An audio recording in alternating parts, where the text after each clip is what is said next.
Bueno, les damos la bienvenida a este nuevo episodio de La Nueva Prudencia, el cual es la actualización del catálogo de enfermedades. El día de hoy me toca regresar a mi puesto cómodo de moderador y tenemos al famosísimo Gabriel Abarca y nuestra queridísima Cindy Paola. ¿Qué nos puedes decir, Cindy? Pues, ¿qué te puedo decir? Un episodio más en el que me hacen parte de este podcast. Creo que es la segunda temporada, es la segunda ocasión en la que participo en esta nueva temporada que estamos. Pues es un tema muy interesante el que vamos a hablar el día de hoy, sobre las nuevas enfermedades que surgen como reconocidas como riesgo de trabajo por ley federal del trabajo, y algunas que son novedosas en estas citas. En este tema. ¿Y tú, pues, queridísima? le doy la bienvenida al licenciado Gabriel. Contento de estar aquí con ustedes y contento de verte ahí. Creo que me gusta, a mí en lo personal, no es porque tú estés presente, pero me gusta cómo conduces la conversación. Me siento más cómodo y siento como que tienes un muy buen manejo de los tiempos, de moderar los temas y que no se equilibre todo por un lado. Siento que como que también hay una parte que cuidas mucho en cuanto a que los temas no se vayan hacia lo controversial o algo que no sea políticamente correcto. Entonces me siento cómodo.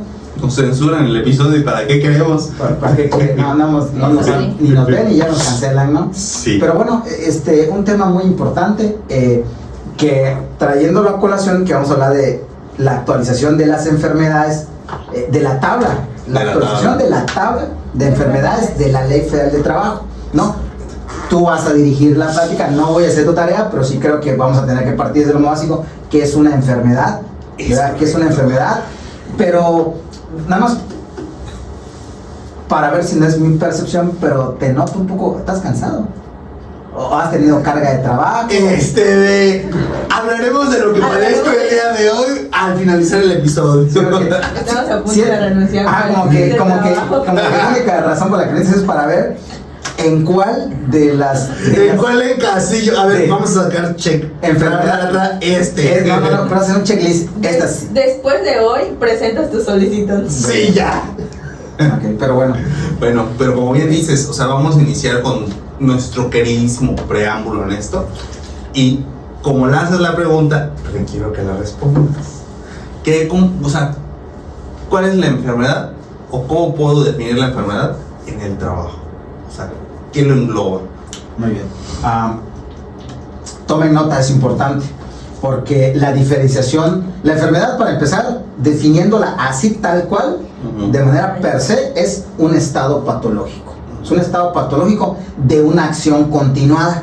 ¿A qué se refiere una acción continuada? Es algo que con el caminar del tiempo, de estar expuesto a ello, te provoca, a diferencia de un accidente. Entonces hay que hacer una diferenciación entre qué es una enfermedad y qué es un accidente. Que un accidente no es una acción reiterada o continua, sino es una acción que ocurre en un solo momento y que te provoca una incapacidad, y que también quiero que hablemos de eso, porque un accidente o una enfermedad te puede causar una incapacidad parcial, temporal, permanente, o incluso la mayor contingencia dentro de una enfermedad o un accidente, que es la...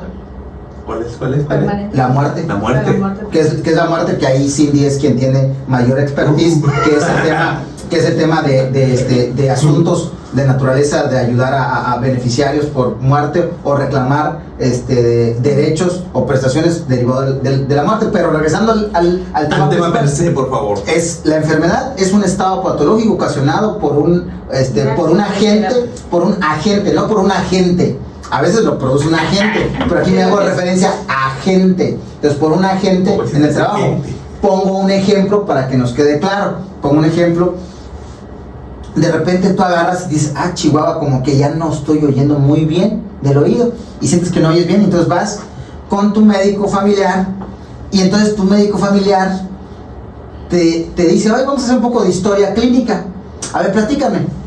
¿En cuánto tiempo tienes? No, pues tengo como que desde hace 4 años que siento que empiezo a perder la agudeza auditiva. Ok, muy bien, ¿y qué haces? ¿Qué te dedicas? No, pues fíjate que trabajo en una carnicería. Ah, bueno. ¿Y cuál es tu actividad en esa carnicería? No, pues soy el que se encarga de cortar los huesos. Entonces yo estoy a cargo de la máquina que zzz y zzz. Ah, ok. Y una pregunta. ¿Usas tapones cuando haces actividad?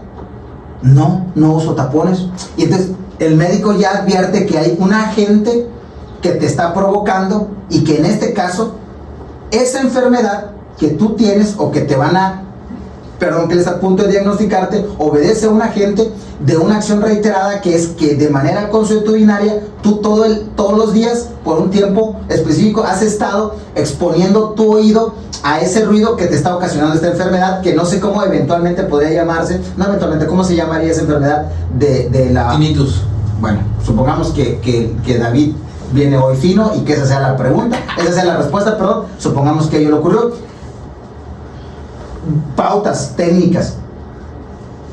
La acción reiterada, continua, de la que estamos hablando, que es que todos están haciendo esto, y que tengas esta afectación, es lo que se le conoce como el nexo causal. Nexo causal. Es importante que no pierdan de vista esta connotación, porque ante un juicio, lo que tú tienes que acreditar es que sí existe un nexo causal entre lo que tú desempeñabas, lo que tú hacías y lo que tú tienes. Entonces, este nexo causal te lo ocasionó. Hay algo más al nexo causal, de que esto que te lo ocasionó ya no te permite continuar haciendo desempeñar la actividad que tú tenías, ¿no? No sé si me abundé mucho, pero eso es la enfermedad como tal. Puedo decir que el licenciado ya le explicó de la mejor manera, pero efectivamente, como él menciona, es una disminución reiterada debido a la exposición durante tu jornada laboral, durante un periodo que reiteradamente tú estás laborando, y esto te viene causando un perjuicio a tu salud. Entonces, esta disminución es importante, y perdón si tengo que ir interrumpiendo, pero esta disminución tiene que ser, técnicamente hablamos de una disminución orgánico-funcional. Disminución orgánico-funcional. Ok. Efectivamente, como recién yo te mencionaba, es una disminución orgánico-funcional que le produce al trabajador. ¿Qué se lo produce? La exposición diaria o de manera reiterada, continua durante su jornada laboral, que es lo que le produce una enfermedad general. Porque, como él mencionaba, no es lo mismo un riesgo de trabajo que una enfermedad general. Enfermedad. ¿Vale? Una enfermedad de trabajo, ¿no? Que Enfermedad. Coloquialmente, como lo vamos a manejar en el episodio, enfermedad de trabajo, para que sea más práctico y cómodo para los que nos están viendo y escuchando. Bueno, ante todo esto, me surge la inquietud. Ya sale que vamos con nuestro médico familiar. En el utópico, de ir con el médico familiar y que el médico familiar se tome la molestia de hacer la investigación. Pero tristemente nuestra realidad es que nuestro médico familiar lo primero que hace: ¿te duele? Paracetamol. ¿Te duele todo? ¿El pelo? Paracetamol. Pero bueno, ahondando aquí en el tema de que la utopía de que sí hizo historia clínica, sí hubo la auscultación, y toda esta situación se da. Ahora ya tenemos este precedente en el cual nuestro médico familiar puede decir, bueno, es una enfermedad derivada del trabajo. ¿Quién tiene la responsabilidad? Digo, puede ser una pregunta un poco absurda, pero vamos a hacerla para las personas que nos están viendo. ¿Quién tiene la responsabilidad de cuidar?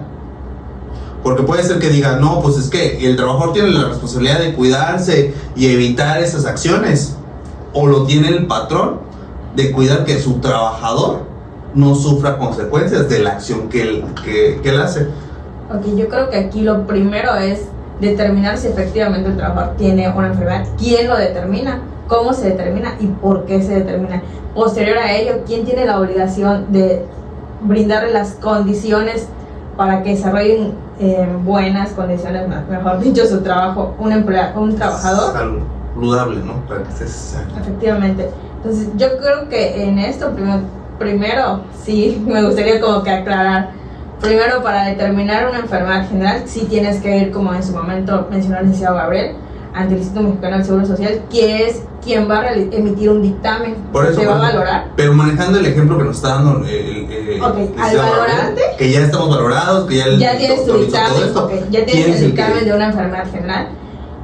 Antes de llegar al dictamen, primero, desde el momento en que tú empiezas a laborar en una empresa o un centro de trabajo, tu patrón tiene la obligación de brindarte las condiciones necesarias de higiene y salud industrial, velando y manteniendo, respetando las normas mexicanas establecidas. Entonces él tiene la obligación de proporcionarte todo. Aquí sí les doy la pauta de que pueden usar legislación, ¿eh? O sea, Sí, no. O sea, sí estoy a favor del comentario de Cindy y no. Y para no entrar en esa controversia, lo único que voy a hacer entonces, y para verme... Está controversia. Y verme, voy a completar. Porque ya sabía que en algún momento iban a preguntar esto. Entonces la respuesta correcta es una responsabilidad compartida. ¿Por qué es una responsabilidad compartida? Bueno, primero porque tanto el patrón como el trabajador, de acuerdo con la legislación, tienen la obligación de constituir una comisión mixta. Y esta comisión mixta, a igual número de representantes del patrón, igual número de trabajadores que participan, y esta comisión mixta es la comisión mixta de seguridad e higiene. El principal objetivo de que exista esta comisión es que ellos puedan hacer un recorrido en todo el caminar de la empresa con la finalidad de identificar riesgos. Y una vez que se identifiquen estos riesgos, ¿qué se va a hacer? Que va a quedar plasmado, en el programa de seguridad e higiene para fin de evitarlos. De tal manera que si ellos ven que hay escaleras, pues ver si tienen barandal en las escaleras. Ver que si estamos expuestos tanto a un tipo de luz, ¿cómo vamos a contrarrestar esa luz? Y así sucesivamente, ¿no? Entonces, es una responsabilidad compartida. El trabajador puede decir, sí, pero es que el patrón no me da, que el patrón... Es muy fácil decir que el patrón, pero la verdad es que el trabajador sí puede tomar ciertas iniciativas, ¿no? Porque además la ley se lo prevé. Entonces el trabajador puede llegar y decir, oye, patrón, pues fíjate que hemos identificado esta situación, cómo podríamos ir marcando la pauta para ir caminando hacia esa protección, porque al final del día no solamente es el trabajador el que se expone, también el patrón está expuesto y también el establecimiento, que es importante, ¿no? La empresa tal cual. Sí, porque ante todo esto, digo, ya tomando en consideración lo que nos comenta nuestra queridísima Cindy, se desarrolla la enfermedad, pero para que se pueda desarrollar esa enfermedad y poder diagnosticarla, se tuvo que cumplir con esos requerimientos, acudir porque a todo esto está el Instituto de Seguridad Social, que es el que da, o sea, porque nosotros yo como trabajador puedo ir a particular y decirle al particular, mira, fíjate que tengo esto, y el particular asignarlo, pero como dice la legislación, aunque creo que ya hay unas jurisprudencias para eso, en el cual lo particular también es válido en el trabajo, ¿no? Pero eso es controversia. O sea, es que sí, puedes decir que sí es válido, pero si estás adscrito a una clínica de seguridad social, entonces no, sí te puedo tomar en cuenta, pero también te tengo que valorar como instituto, porque es el organismo que se encarga de regular. Pero estamos conscientes de que nuestro instituto es lo más eficiente, rápido. Independientemente de todo, es el encargado de emitir un dictamen. Entonces, bueno, considerando que tengo el dictamen del instituto, es que este tema es muy controversial. Más que controversial, este tema es muy complejo. Podríamos tomarnos 2-3 horas hablando de muchos temas para ello. Hay un procedimiento para cada cosa que mencionamos. Bueno, pues hay un procedimiento. Primero tú dices, ¿le podemos dar valor probatorio a un diagnóstico de un médico particular? Sí se puede. Nada más que la propia ley del instituto te establece qué es lo que hay que hacer. Hay que llevar este procedimiento ante tu médico familiar, que lo verifique, que lo certifique, que efectivamente este documento emane de un médico especialista en el tema, y todo hasta el punto en el que se reconozca para efectos de una enfermedad que paulatinamente. Pero si hablamos de un accidente y supongamos que tú estás en una comunidad, tú estás en un lugar donde tu clínica de adscripción está a 3 horas y el evento se te suscita a 20 minutos. Y el que te atendió y que te socorrió fue un médico, el primer médico particular que tú encontraste. ¿Cómo no le vas a dar valor probatorio a esto si tú no tenías la posibilidad o la oportunidad de llegar hasta con tu médico? Bueno, que entonces luego tendrás que ir ante tu médico, y entonces tendrás que acreditar, valorar, homologar, y entonces, bueno, esto como cualquier otra cosa, ¿no? Supongamos que usted se va de viaje a Mérida, sufre un accidente, está hospitalizado 20 días, y estás hospitalizado en una clínica particular, ¿no? Y entonces, y llevas esos 20 días sin asistir a la empresa te va de baja. Si lo haces será arbitrario. ¿Me explico? Entonces tendrá que esperar, venir con la familia, pasar esta incapacidad, pasarla ante un comité, este comité revisar que efectivamente se solicitó y darte la licencia médica que te permita justificar tu inasistencia ante tu trabajo. Entonces, para efectos de este tema, sí es muy complejo, pero la realidad es que sí se le puede dar valor probatorio a un dictamen o a un diagnóstico emitido por un médico particular, sobre todo si es especialista, ¿no? Qué tristeza seguir siendo un país tan burocrático para esas situaciones. Mira, la solución ya está planteada desde los años 2000. La situación está planteada desde los años 2000 y es generar un servicio médico universal donde realmente el trabajador, el derechohabiente, tenga la oportunidad de decidir a quién le quiere entregar sus cuotas de seguridad social, de tal manera que yo puedo decidir si la quiero entregar al Hospital Naval, a la clínica de Pemex, al IMSS, al ISSSTE, a una clínica particular. Se la voy a entregar a quien mejor servicio me ofrezca. Entonces las otras entidades que van a hacer tendrán que mejorar su calidad de servicio para que ellos puedan tener cuotas y subsistir. Si no, ¿qué va a pasar? Como acaba de pasar en el INSABI. ¿Qué acaba de pasar con el INSABI? La semana pasada vimos que, según entendí, la acaban de desaparecer.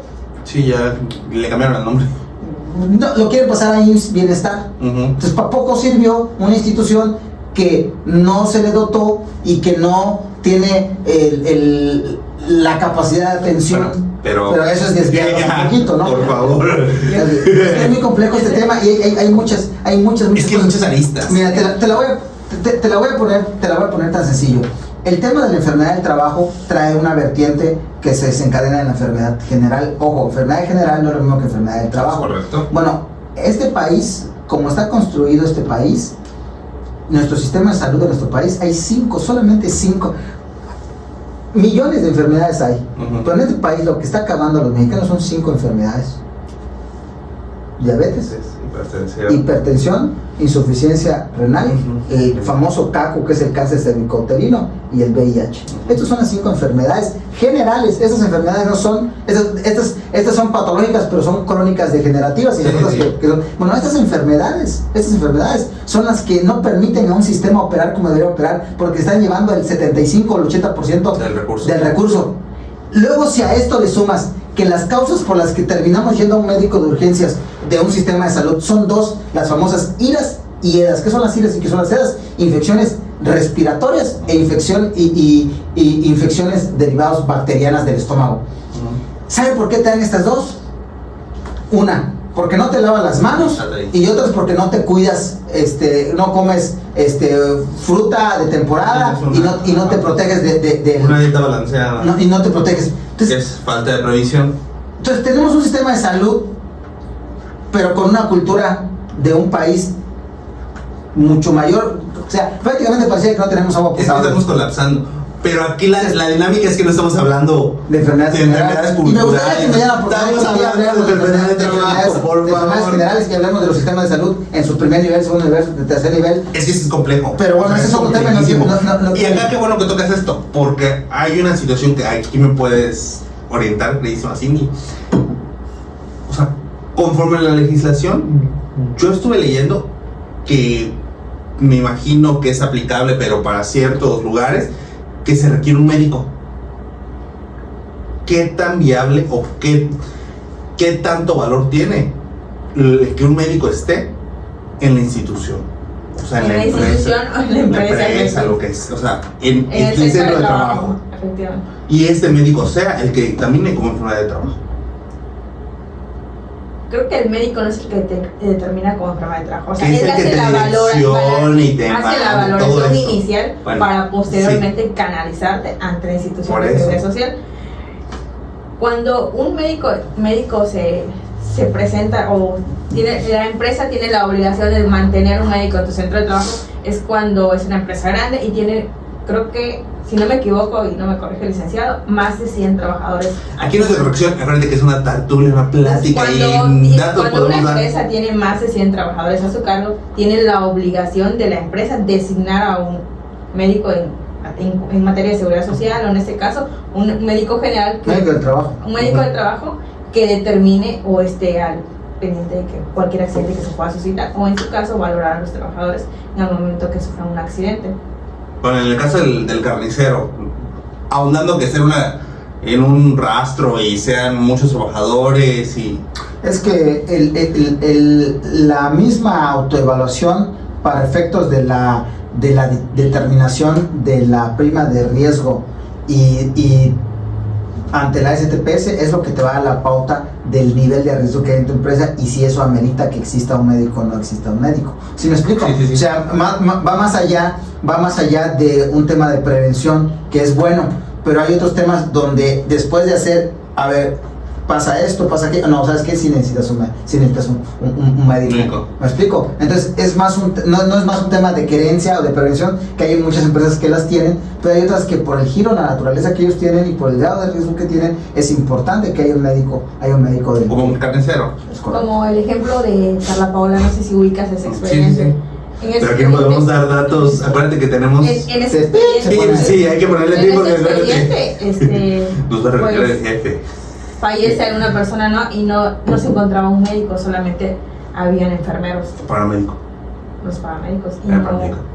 Habían muchísimos trabajadores y en esa empresa se realizan un montón de trabajos y los trabajos están expuestos a eso, que incluso una persona fallece. O sea, en esos casos luego está el otro tema, que en cada empresa, a fin de poder evitar ese tipo de riesgos o hacer una contención de esos riesgos, se debe capacitar al personal para que ellos tengan por lo menos los elementos básicos para poder atender una emergencia, y entonces se les da cursos en el que ellos puedan manejar lo mínimo de primeros auxilios y el famoso RCP, ¿no? De tal manera que en las empresas que tienen este grado de riesgos, donde están a alta exposición, ellos necesitan de hecho acreditar que tienen sus trabajadores, o hay cuadrillas o hay, se le llama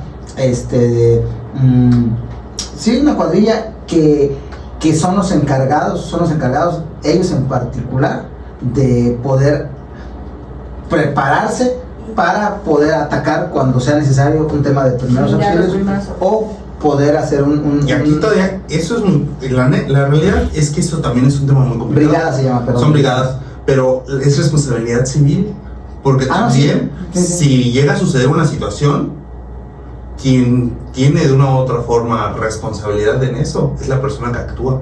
Entonces por eso es que normalmente parte de la recomendación. Sí, pero es que hay de dos, o sea, o omites o actúas, pero en cualquiera de los dos casos yo creo que puedes verte involucrado. Yo creo que todos deberíamos como ciudadanos actuar, tener la responsabilidad de estar preparados para estas contingencias. Sí. Todos. O sea, creo que todo adulto debería de sentirse obligado a tomar por lo menos un curso de primeros auxilios que te los dan en la Cruz Roja y un curso mínimo de RCP para, ya ni siquiera en la empresa, para que en tu propia casa sepas brindar los primeros auxilios. Sí, un niño que se está ahogando y que no sepas qué hacer, híjoles. Pero bueno, regresamos.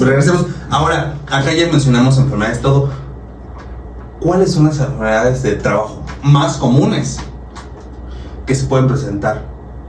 O sea, así como hablaste de las enfermedades más comunes, en cuestión general, en nuestro top. En pocas palabras. El top, la number one es la caída.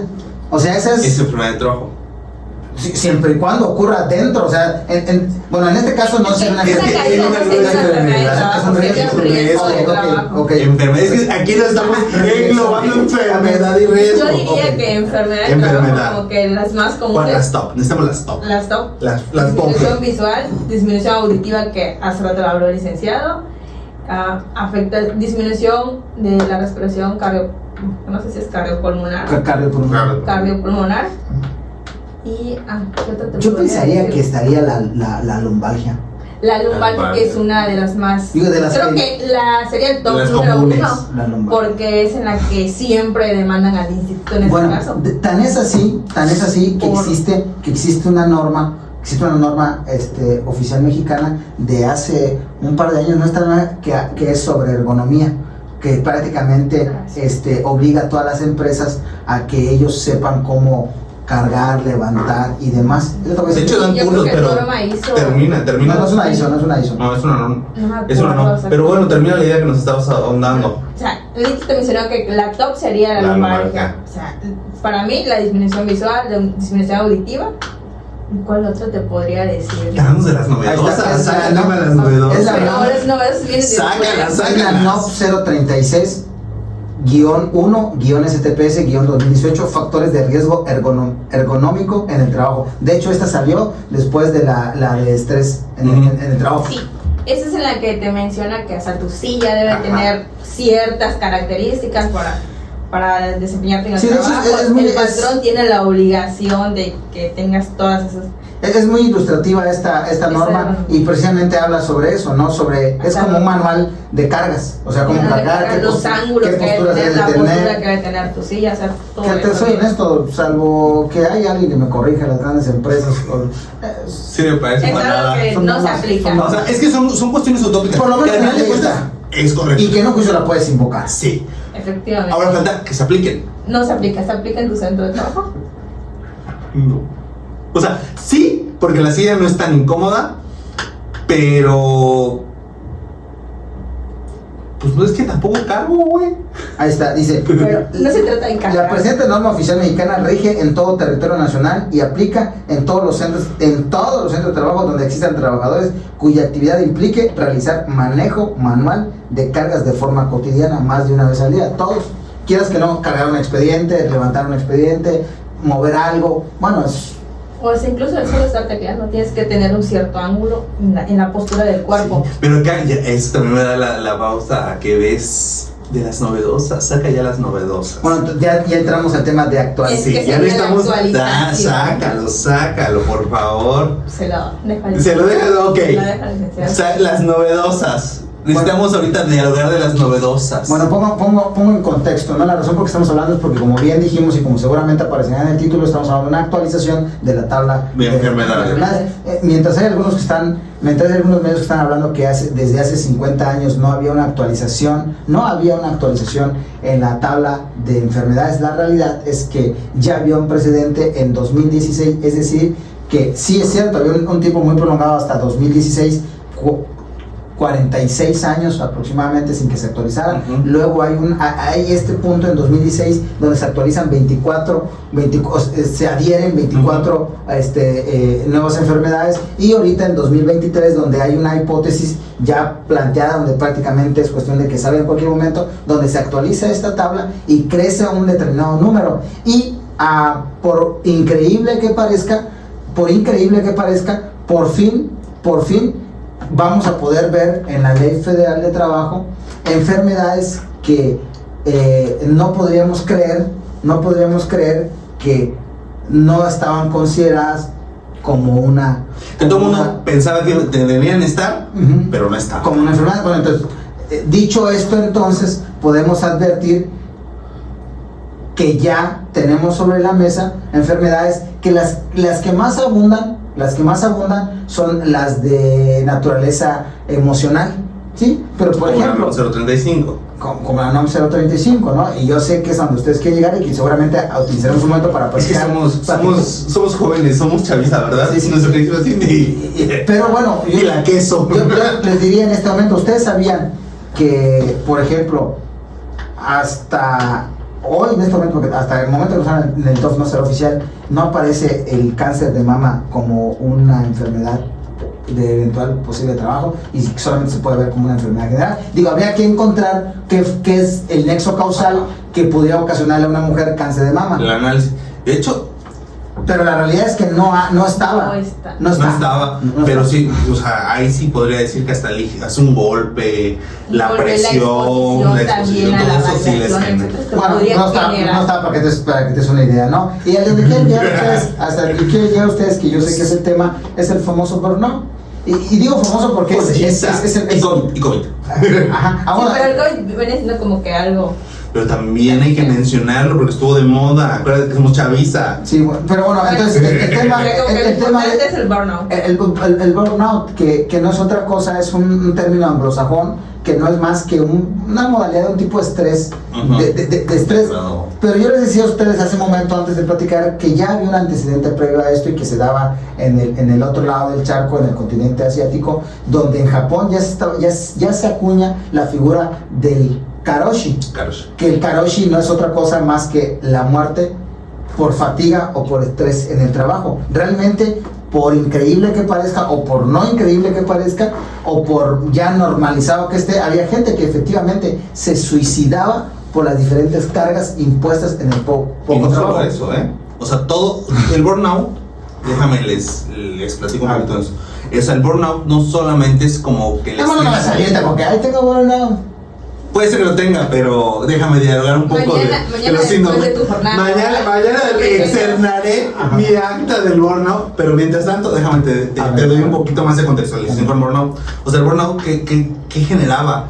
O sea, a raíz de este estrés, de esta sobrecarga que en el trabajador, empieza a ser visible, empieza a darse somático, porque al menos en nuestro continente, en el continente coreano, como mencionas, asiático, se daba que tenían problemas de piel, problemas de alimentación, estomacales, o sea, habían casos en los cuales las personas llegan a un punto de depresión que dejaban de comer, no tenían hambre, entonces dejaban de comer y directito Ay, aquí nos da revés, aquí lo que nos da hambre. es ansiedad. Si no, preguntan al garrafón de agua. ¿Verdad? Nunca tenemos agua. Ahora entiendo el ardor del estómago. Es burnout. Ok, pero bueno. Todo lo que sientes es que caída de cabello, fatiga, Cansancio. depresión, Ay, yo pensé que era la edad. Yo pensé que No, era es el burnout. burnout. Cualquier cosita ahora es burnout. Digo, pero en el contenido, o sea, Pero ustedes son capaces de decir que yo no puedo tener burnout. Así. sí, sí. O sea, Ok. usted tiene que- O sea, ahorita creo que el menos indicado para hablar de burnout. Está bien, no, pero ok, está bien. eso será. Continúa. Omitiremos esa parte. Y parte de esta, de toda esta sintomatología, porque una enfermedad lleva varios síntomas. O estoy, hasta donde Sí. tengo entendido, son varios síntomas. Entonces, parte de esa sintomatología derivaba o terminaba en lo que tú bien mencionas, en el suicidio. ¿Qué empezó? O sea, ¿qué pasó? Llegó un punto en el que Corea tuvo que cambiar sus vidrios por plásticos, porque habían trabajadores que se lanzaban por las ventanas. Ay. Sí, o sea, es que la neta, ahí sí está heavy. Como bien mencionabas antes de iniciar el Pensándose en la episodio. Bueno, que oficina. aquí en la oficina. En la oficina tenemos protectores, entonces. Pues es que estamos en nuestro queridísimo México. ¿Tienes protectores o te quedas sin equipo? Así que, No, No aplica. por lo menos nadie se va a aventar. Esperemos hasta ahorita. pues estamos en la avenida, así que. Bueno, puedes salir corriendo. Ok, está Abres la bien. reja y sales Bueno, corriendo. entonces, esa es la dinámica del burnout que ahorita se está trasladando a este lado del charco. Digo, ¿y qué es lo que está ocasionando? Que todo el mundo dice, es estrés, es burnout, pero no solamente es el estrés, sino es todo lo que genera este estrés laboral. Porque no solamente, o sea, el estrés también está generando en mujeres la cuestión de abortos. Porque conforme lo que al menos yo he podido entender, el estrés no solo termina en ser una situación mental, sino que empieza a ocasionar situación sintomatológica que empiezas a ser somático. Es que el estrés te genera, en pocas palabras, bueno, algunos conocidos que sí sé que en algún momento el no desempeñarse adecuadamente o sentir que se desempeñan de la mejor manera y aún así no son reconocidos, o a pesar de eso la carga de trabajo es mucho, les ha provocado una gran ansiedad. De hecho, conozco compañeros que han preferido renunciar y que en algún momento te dicen, ¿sabes qué? Yo ya no quiero esto, no estoy para estar viviendo esa situación, renuncio porque mi salud mental es primero y antes que el trabajo está mi salud mental. Sí, Entonces entonces, sí, este estrés te genera grandes afectaciones y disminución, no solamente para desempeñar tu trabajo, sino para desempeñar una vida cotidiana de manera normal. Sí, es Bueno, algo. yo lo que puede ayudar a esto, ya como bajando en cascada, el tema del famoso karoshi en Japón, el burnout en los Estados Unidos y aquí en México, sí hay un estrés, pero te voy a decir que hay algo peor todavía, por arriba del estrés laboral. ¿Saben cuál es? Bullying laboral. No. Bueno, hay todavía uno peor que el bullying. Hay uno peor que el bullying.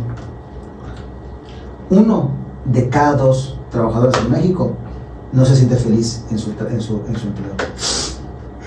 El momento ha llegado. 1 de cada 2. Ahora entiendo por qué David siempre nos dice que va a renunciar. 1 de cada 2 trabajadores. Y estos datos de la OMS, Sí. y por eso es que sacaron lo de la NOM 035 sobre estrés, porque 1 de cada 2 mexicanos se siente, y por lo menos 1 de cada 2 mexicanos ha sufrido un evento psicotraumático en el empleo. Entonces por eso lo llevo, ¿no? Entonces de ahí la importancia de la actualización De todo, o sea, de la tabla. Luego está el tema, y digo que esto vamos a tener que hablarlo varios, no en 2 ni en 3, varios capítulos. Luego está el tema de que efectivamente esta tabla te sirve para que tú puedas, le sirve al médico para ayudar a determinar el grado de afectación. Porque luego no es nada más decir que tienes burnout, ¿cómo lo sino, compruebas? no, ponle tú que ya superaste de que sí te diagnosticaron con un severo estrés ocasionado por el trabajo y ya está debidamente probado. El tema es, ¿Cómo lo superas?